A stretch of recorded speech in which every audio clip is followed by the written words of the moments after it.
राधे राधे। जय संतोषी माता। आज हम संतोषी माता की व्रत कथा पढ़ेंगे। एक बुढ़िया माँ थी और उसके 7 बेटे थे। 6 कमाने वाले थे, एक निकम्मा था। बुढ़िया माँ 6 पुत्रों की रसोई बनाती, भोजन कराती और पीछे से जो कुछ बचता उसे 7वें को दे दी थी। परंतु 7वां पुत्र बड़ा भोला वाला था, मन में विचार नहीं करता। एक दिन वह अपनी बहू से बोला, देखो मेरी माता का मुझ पर कितना प्रेम है। वह बोली, क्यों नहीं, सबका बचा हुआ जूठा तुमको ही तो खिलाती है। वह बोला, ऐसा नहीं हो सकता, मैं जब तक आंखों से न देखूं मान नहीं सकता। बहू ने हंसकर कहा, देख लोगे तब तो मानोगे। कुछ दिन बाद बड़ा त्योहार आया। घर में 7 प्रकार के भोजन बने, चूरमा के लड्डू बने। वह परीक्षा लेने के लिए सिर दर्द का बहाना कर पतला कपड़ा सिर पर ओढ़ रसोई घर में सो गया और कपड़े में से सब देखता रहा। 6 भाई भोजन कर आए। उसने देखा माँ ने उनके लिए सुंदर सुंदर आसन बिछाए, 7 प्रकार की रसोई परोसी। वह आग्रह करके जिमाती रही, वह सब देखता रहा। 6 भाई भोजन कर उठे तब माँ ने उनकी जूठी थालियों से लड्डुओं के टुकड़ों को उठाकर एक लड्डू बनाया। जूठन साफ कर माँ ने पुकारा, उठ बेटा, 6 भाई भोजन कर गए हैं, अब तू ही बाकी है, उठ भोजन कर ले। उसने कहा, माँ मुझे भोजन नहीं करना है, मैं परदेश जा रहा हूँ। माता ने कहा, कल जाना हो तो आज ही जाओ। वह बोला, हाँ हाँ माँ, आज ही जा रहा हूँ। यह कहकर वह घर से निकल गया। चलते समय उसे अपनी पत्नी की याद आई। वह गौशाला में कंडे थाप रही थी। जाकर बोला, हम जावे परदेश को, आवेंगे कुछ काल, तुम रहियो संतोष से धर्म अपना पाल। अर्थात कि मैं प्रदेश को जा रहा हूँ कुछ समय के लिए, कुछ वर्षों के लिए। तुम अपना आराम धर्म से रहना, संतोष से रहना और अपने धर्म का पालन करना। फिर उसकी पत्नी ने कहा, 2 निशानी आपनी, देखो धरी में धीर, सुधि मत हमारी बिसारियो, रखियो मन गंभीर। अर्थात कि मुझे कुछ निशानी अपनी दे दो, जिसे मैं देखकर धीरज रखूं, धैर्य बनाए रखूं, और मेरी चिंता मत करना, आप अपना मन गंभीर रखना। तो वह बोला, मेरे पास तो कुछ नहीं है, ये अंगूठी है सो ले लो, और अपनी कुछ निशानी मुझे दे दो। वह बोली, मेरे पास तो कुछ नहीं है, यह गोबर का हाथ है। यह कहकर उसकी पीठ पर गोबर के हाथ की थाप मार दी और वह चल दिया। चलते चलते दूर देश में पहुंचा। वहां पर एक साहूकार की दुकान थी। वहां जाकर बोला, सेठ जी मुझे नौकरी पर रख लो। साहूकार को जरूरत थी। साहूकार ने कहा, ठीक है, काम देकर दाम मिलेंगे। साहूकार की नौकरी मिली। वह सवेरे 7 बजे से रात्रि 12 बजे तक काम करने लगा। कुछ दिन में ही दुकान का लेन देन, हिसाब किताब, ग्राहकों को माल बेचना, सारा काम करने लगा। साहूकार के 7-8 नौकर थे, सब चक्कर खाने लगी। वह बहुत होशियार बन गया है। सेठ ने भी काम देखा और 3 महीने में ही उसे मुनाफे का साझेदार बना दिया। 12 वर्ष में वह नामी सेठ बन गया और मालिक सारो कारोबार उस पर छोड़कर बाहर चला गया। इधर बहू पर क्या बीती सो सुनो। सास ससुर से दुख दे दे, सारी गृहस्थियां काम कराकर उसे लकड़ी लेने जंगल में बेचते। इस बीच घर के आटे से जो बूसी निकलती, उसकी रोटी बनाकर रख दी जाती और फूटे नारियल की नरेले में पानी। इस तरह दिन बीतते रहे। एक दिन वह लकड़ी लेने जा रही थी कि रास्ते में बहुत सी स्त्रियां संतोषी माता का व्रत करती दिखाई दी। वहां वह खड़ी होकर कहने लगी, बहनों तुम ये किस देवता का व्रत करती हो, इसके करने से क्या पुण्य होता है, इस व्रत के करने की क्या विधि है।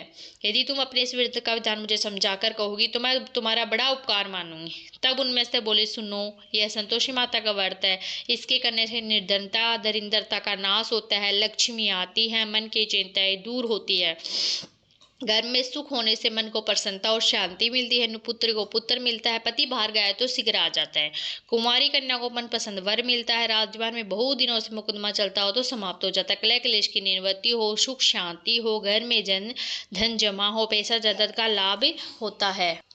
कलह क्लेश की निवृत्ति हो, सुख शांति हो, घर में धन जमा हो, पैसा जायदाद का लाभ होता था। मन में जो कुछ कामना हो सब संतोषी माता के कृपा से पूरी हो जाती है, इसमें संदेह नहीं है। वह पूछने लगी, ये व्रत कैसे किया जाओ, यह भी बताओ तो आपकी बड़ी कृपा होगी। स्त्री कहने लगी, 1.25 रुपये का गुड़ चना लेना, इच्छा हो तो 5.25 रुपये का लेना या 10.25 रुपये का भी, सहूलियत के अनुसार बिना परेशानी श्रद्धा और प्रेम से जितना भी बन सके सवाया लेना। 5.25 रुपये से 10.25 रुपये तथा इससे भी ज्यादा शक्ति और भक्ति के अनुसार गुड़ और चना ले। हर शुक्रवार को निरार है, कथा कहना सुनना, इसके बीच कर्म टूटे नहीं, लगातार नियम का पालन करना। कोई ना कोई ना मिले तो घी का दीपक जलाकर उसके आगे जल के पात्र को रखकर कथा कहना, नियम न टूटे जब तक कार्य सिद्ध न हो, नियम पालन करना और कार्य सिद्ध हो जाने पर व्रत का उद्यापन करना। 3 मास में माता पूरा फल प्रदान करती है। यदि किसी का खोटे ग्रह तो भी माता 1 वर्ष में अवश्य सिद्ध करती है। कार्य सिद्ध होने पर ही उद्यापन करना चाहिए, बीच में नहीं। उद्यापन में 2.5 सेर आटे का खाजा, इसी अनुसार खीर तथा चने का साग तैयार करना, 8 लड़कों को भोजन कराना, जहाँ तक मिले देवर जेठ भाई बंधु कुटुंब के लड़के नेला, नैम ले तो रिश्तेदार और पड़ोसियों के लड़के बुलाना, उन्हें भोजन करा, यथाशक्ति दक्षिणा दे, माता का नियम पूरा करना। इस दिन घर में कोई खटाई न खाए, यह सुन बुढ़िया की बहू चलती। रास्ते में लकड़ी के बोझ को बेच दे और ऊपर से गुड़ चना ले माता के व्रत की तैयारी कर आगे चली। और सामने मंदिर देख पूछने लगी, यह मंदिर किसका है? सब कहने लगे संतोषी माता का मंदिर है। यह सुन माता के नियम कुछ नहीं जानती, मैं बहुत दुखी हूँ, हे माता जगजननी मेरा दुख दूर कर, मैं तेरी शरण में हूँ। माता को दया आई। एक शुक्रवार बीता कि दूसरे शुक्रवार को उसके पति का पत्र आ गया और तीसरे को उसका भेजा हुआ पैसा पहुंचा। यह देखकर जेठानियां मुंह सिकोड़ने लगी, इतने दिनों बाद इतना पैसा है, इसमें क्या बढ़ावा है? लड़के ताने देने लगे, काकी के पास अब पत्र आने लगे, रुपया आने लगे, अब तो काकी की खातिर बढ़ेगी, अब तो काकी बुलाने से भी नहीं बोलेगी। बेचारी सरलता से कहती, भैया पत्थर आवे रुपया आवे तो हम सब के लिए अच्छा है। ऐसा कहकर आंखों में आंसू भरकर मातेश्वरी के चरणों पर जाकर गिरकर रोने लगी। हे माँ, मैंने तुमसे पैसा नहीं मांगा, मुझे पैसे से क्या काम है, मैं तो अपने सुहाग के से काम है, मैं तो अपने स्वामी की दर्शन और सेवा मांगती हूँ। तब माता ने प्रसन्न होकर कहा, जा बेटा तेरा स्वामी आएगा। यह सुन खुशी से बावली होकर जाकर काम करने लगी। अब संतोषी माँ विचार करने लगी, इस भोली पुत्र से मैंने कह तो दिया तेरा पति आएगा, पर आएगा कहाँ से? वह तो उसे सब पर में भी याद नहीं करता, उसे याद दिलाना तो मुझे जाना पड़ेगा। इस तरह माता उस बूढ़िया के बेटे के पास जा संपर में प्रकट हो कहने लगी, साहूकार के बेटे सोता है या जागता है? वह कहता है, माता सोता भी नहीं हूँ, जागता भी नहीं हूँ, बीच में हूँ, कहिए क्या आज्ञा है? माँ कहने लगी, तेरा घर बार है या नहीं? माँ बोली, पुत्र तेरी घरवाली बहुत कष्ट उठा रही है। वह बोला, हाँ माता मुझे मालूम है, परंतु जाऊँ कैसे? परदेश की बात है, लेन देन का कोई हिसाब नहीं, कोई जाने का रास्ता नजर नहीं आता, कैसे चला जाऊँ? माँ कहने लगी, मेरी बात मान, सवेरे नहा धोकर संतोषी माता का नाम ले, घी का दीपक जला, दुकान पर जा बैठना। देखते देखते तेरा लेन देन चुक जाएगा, सामा माल भी, सांझ होते होते धन का ढेर लग जाएगा। तो वह सवेरे बहुत ही जल्दी उठा और मित्र बंधुओं से अपने सपने की बात कहता है। वे सब उसकी बात न सुनी कर हंसी उड़ाने लगते, कई सपने भी सच होते हैं। एक बूढ़ा आदमी बोला, देखो भाई मेरी बात मान, इस तरह सच या झूठ करने के बदले देवता ने जैसा कहा है वैसा करना, तेरा क्या जाता है? अब बूढ़े की बात मान, नहा धोकर संतोषी माता को दंडवत कर घी का दीपक जला दुकान पर जा बैठता है। थोड़ी देर में वह देखता है कि देने वाले रुपए लाए, लेने वाले हिसाब लाए, कोठे से भरे सामान के खरीदार नगद दाम में सौदा करने लगे। शाम तक धन का ढेर लगा है। मन में माता का नाम ले प्रसन्न होकर जाने के वास्ते गहना कपड़ा सामान खरीदने लगा। यहाँ के काम से निपट कर घर को रवाना हुआ। इधर उसकी बहू बेचारी जंगल में लकड़ी लेने जाती है, लौटते वक्त माता जी के मंदिर पर विश्राम करती है। वह तो रोज रुकने का स्थान ठहरा। दूर से धूल उड़ती देख माता पूछती, हे माता ये धूल कैसी उड़ रही है? माँ कहती, हे पुत्री तेरा पति आ रहा है, अब तू ऐसा कर, लकड़ियों के 3 बोझ बना, एक नदी के किनारे रख, दूसरा मंदिर पर, तीसरा अपने सर पर रख। तेरे पति को लकड़ी इकट्ठा देखकर मोह पैदा होगा, वह वहां रुकेगा, नाश्ता पानी बना खाकर माँ से मिलने जाएगा। तू लकड़ी का बोझ उठाकर जाना और बीच चौक में गट्ठा डाल के 3 आवाज जोर से लगाना, लो सासू जी लकड़ी का गट्ठा लो, भूसी की रोटी दो, नारियल के खोपड़े में पानी दो, आज कौन मेहमान आया है? माँ की बात सुनकर वह बोली, बहुत अच्छा। माता जी के घर पर सन मोह लकड़ियों के 3 गट्ठे लाई, एक नदी के तट पर रखा, एक माता के मंदिर पर रखा। इतने में वहां मुसाफिर आ पहुंचा। सूखी लकड़ी देख उसकी इच्छा हुई कि निवास करे, भोजन बना खा पीकर माँ से गाँव चले।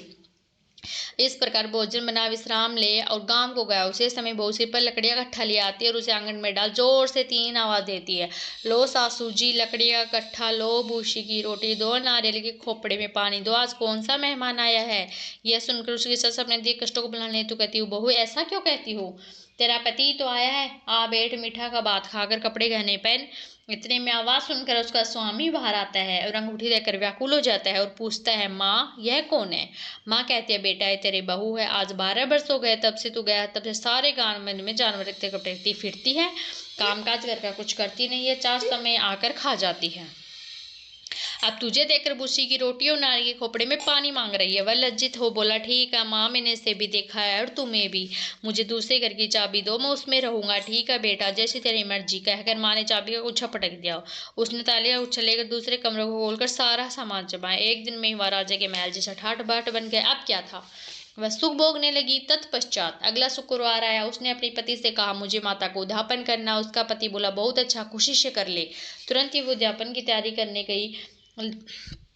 जेठ के लड़कों को भोजन के लिए कहने गई। उसने मंजूर किया, परंतु पीछे जेठानी अपने बच्चे को सिखलाती है, देखो रे, भोजन के समय सब लोग खटाई मांगना, जिससे उसका उद्यापन पूरा ना हो। लड़के जीभने गए, खीर पेट भरकर खाई, परंतु बात आते कहने लगी, हमें कुछ खटाई खाने को दो, खीर खाना हमें नहीं भाता है। देखकर अरुचि होती है। लड़के उठ खड़े हुए बोले, पैसे लाओ। बोली, बहू को जानती नहीं सी। उन्हें पैसे दे दिए। लड़के उसी समय उठ करके इमली ले खाने लगे।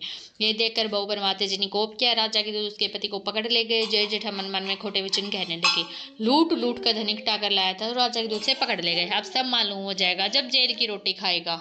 बहू से यह वचन सहन नहीं हुए। रोती रोती माता के मंदिर में कहने लगी, माता तुमने यह क्या किया? हंसा कर क्यों रुलाने लगी? माता बोली, तूने अध्यापन करके मेरा व्रत भंग किया है। इतनी जल्दी सब बातें भुला दी। वह कहने लगी, माता भूली तो नहीं, उन्हें कुछ अपराध किया, मुझे तो लड़कियों ने भूल में डाल दिया, मैंने भूल से उन्हें पैसे दे दिए, मुझे क्षमा करो माँ। माँ बोली, अब भूल मत करना। वह बोली, अब भूल नहीं होगी, अब बताओ वे कैसे आवेंगे? माँ बोली, पुत्री जा, तेरा पति जो रास्ते में ही आता मिलेगा। वह निकली, रास्ते में पति आता मिला। उसने पूछा, तुम कहाँ गए थे? वह कहने लगा, इतना धन जो कमाया था उसका टैक्स राजा ने मांगा था, वह भरने गया था। वह प्रसन्न हो बोली, भला हुआ, अब घर चलो। कुछ दिन बाद फिर शुक्रवार आया। वह बोली, मुझे माता को उद्यापन करना है। पति ने कहा, करो। वह फिर जेठ के लड़कों से भोजन को कहने गई। जेठानी ने एक दो बातें सुनाई और लड़कों को सिखा दिया कि तुम लोग पहले ही खटाई मांगना। लड़के खाना खाने से पहले ही कहने लगे, हमें खीर खाना नहीं भाता है, जी बिगड़ता है, कुछ खटाई खाने को दो। बहू बोली, खटाई खाने को नहीं मिलेगी, खाना हो तो खाओ। यह कहकर ब्राह्मणों के लड़के बुलाकर वो भोजन कराने लगी। यथाशक्ति दक्षिणा की जगह एक एक फल उन्हें दिया। इससे संतोषी माता प्रसन्न हो गई और माता की कृपा होते हुए 9वें मास उसके चंद्रमा के समान सुंदर पुत्र प्राप्त हुआ। पुत्र को माँ ने सोचा, रोज आती है, मैं इसके घर देखूं तो सही इसका आसरा।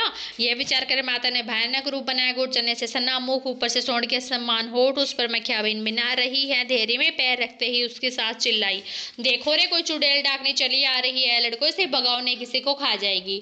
लड़के डरने लगे, चिल्लाकर खिड़की बंद करने लगे। वो और संदा से देख रही थी, प्रसन्नता से परली होकर चिल्लाने लगी, आज मेरी माता मेरे घर आई है। यह कहकर बच्चों को दूध पिलाने से हटाती है। इतने में सास का क्रोध फूट पड़ा। मेरी बहू इसको देखकर कैसी उतावली है जो बच्चे को पटकती है। इतने में माँ के प्रताप से जहां देखो वहां लड़के नजर आने लगी। बोली, माँ जी, मैं जिनका व्रत करती हूँ यही वही संतोषी माता है। इतना कहकर जड़ से सारे घर के किवाड़ खुल गए। सबने माता के चरण पकड़ लिए और विनती कर कहने लगे, हे माता, हम मूर्ख हैं, हम अज्ञानी हैं, तुम्हारे व्रत की विधि हम नहीं जानते, तुम्हारा व्रत भंग कर हमने बड़ा अपराध किया। हे माँ, आप हमारे अपराधों को क्षमा पर करो। इस प्रकार प्रसन्न हुई। हे माता, आपने बहू को जैसा फल दिया वैसा सबको दे। जो ये कथा कहे, पढ़े, सुने, उसका मनोरथ पूरा हो, उसकी हर मनोकामना पूर्ण हो। बोलो जय संतोषी माता की जय। संतोषी माता। इसके बाद हम संतोषी माता की आरती करेंगे, वंदना करेंगे। कमेंट में जय संतोषी माता जरूर लिखें।